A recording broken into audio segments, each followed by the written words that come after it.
கலைஞர் கருணாநிதியுடைய நூற்றாண்டு நாணய வெளியீட்டு விழா. ராஜ்நாத் சிங் நாணயத்தை வெளியிடுறார். ராகுல் காந்தியும் வந்து அழைச்சிருக்கணும் அப்படின்னு ஒரு குரல் வந்து ஓங்கி ஒலிக்க தொடங்கியிருக்கிறது. இது தவறு. அவர்கள் திருந்தவே மாட்டார்கள் என்பதற்கு அது ஒரு உதாரணம். ஜெயலலிதா ஆட்சி காலத்தில் நடந்தது. ஒரு முறை ஸ்டாலின் அவர்கள் அப்பொழுது துணை முதலமைச்சராக இருந்தார். அவர் போய் கலந்துக்கிட்டார். அவர் அதே மாதிரி தான் 5வது 6வது வரிசையில் உட்கார வச்சாங்க. ஒரு எதிர்க்கட்சி தலைவருக்கு கொடுக்க வேண்டிய மரியாதையை கொடுக்கணும். நாம் ஒருவருக்கு ஒருவர் எதிரும் புதிருமாக இருந்தால் கூட நேரடியாக சந்திக்கிற பொழுது நீங்கள் ஒரு பெரிய மக்கள் தலைவரை கொண்டு போய் 5வது வரிசையில் ஆளோட ஆளாக உட்கார வச்சிங்கன்னா எப்படி ஏற்றுக்குவாங்க? கலைஞர் நாணய வெளியீட்டு விழாவிலையும் ராகுல் காந்தியை அழைத்திருக்க வேண்டும். அரசு செய்யாதது தவறு. கூட்டணி கட்சிங்கிற முறையில் அந்த விருந்தை வந்து புறக்கணித்து நீங்கள் உறுதியாக இருந்தீங்க. ஆனால் வந்து திமுகவும் அதே நிலைப்பாட்டில் இருக்குன்னு நினச்சிங்க. அவங்க அந்த விருந்தில் போய் கலந்துக்கிட்டாங்க. திராவிட முன்னேற்ற கழக கூட்டணி கட்சி கருத்து வேறுபாடு இருக்கு.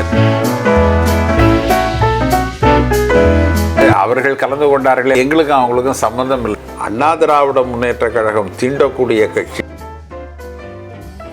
தமிழக வாழ்வுரிமை கட்சி தலைவர் வேல்முருகன் வந்து சாதிவாரி கணக்கெடுப்பு விஷயத்தில் மிகப்பெரிய உள்சதி நடக்குது.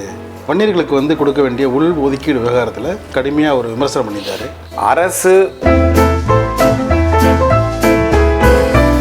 வள்ளலார் ஒரு சிறந்த ஆன்மீகவாதி, கடவுள் நம்பிக்கையுடையவர்.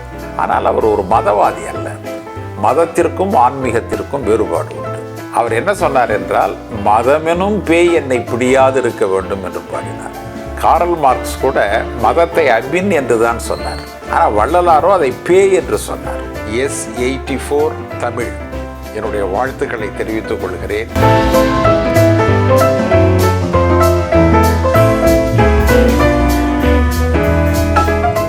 இந்நிகழ்ச்சியை இணைந்து வழங்குவோர் வணிகமணி மாத இதழ், தொழில் முனைவோரின் புதிய நம்பிக்கை மற்றும் ராசி ஜுவல்லர்ஸ். தங்கம் வெள்ளி வைரம் நகைகளுக்கான தனி உலகம் ராசி ஜுவல்லர்ஸ்.